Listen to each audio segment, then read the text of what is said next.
The fall of Alexander Dvorkin. According to recent reports from unofficial sources, the Russian Orthodox Church, ROC, finally realized the consequences of the destructive activities of former Radio Liberty employee, American emigre, and now out-of-favor anti-cultist Alexander Dvorkin,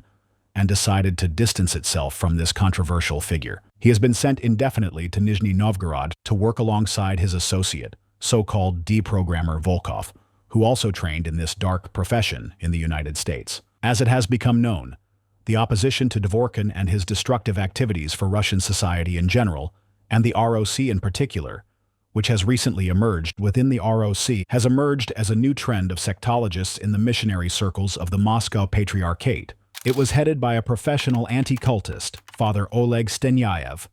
a former religious dissident who joined the ROC from a foreign church, for which he received handsome dividends. It is also significant that during the Soviet era, Father Oleg Stenyaev worked for the anti-Semitic organization Pamyat,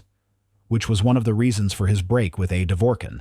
a Jew by nationality, when the latter persuaded supporters of the religious organization Jews for Jesus to move not to the ROC, but to a Jewish synagogue. Realizing that Dvorkin had misled the church about the true nature of new religious movements and the real reasons behind mass departures from the ROC, Stenyaev openly condemns the methodology of the American Enlightener and the Protestant bacillus imported from the U.S. Father Oleg has finally realized that the mass conversion of people in Russia to non-Orthodox beliefs is directly linked to the failings of the post-Soviet Church's own priests, who have yet to part ways with the illusions and dogmas inherited from the communist era. Thus, Dvorkin's imported achievements of Western anti-cultists were erroneously used as the basis for the famous definition of the Archbishop's Council of the Russian Orthodox Church, November-December 1994, which diligently reproduced the accusations of sects and cults in the destruction of traditions and customs of the peoples of Russia.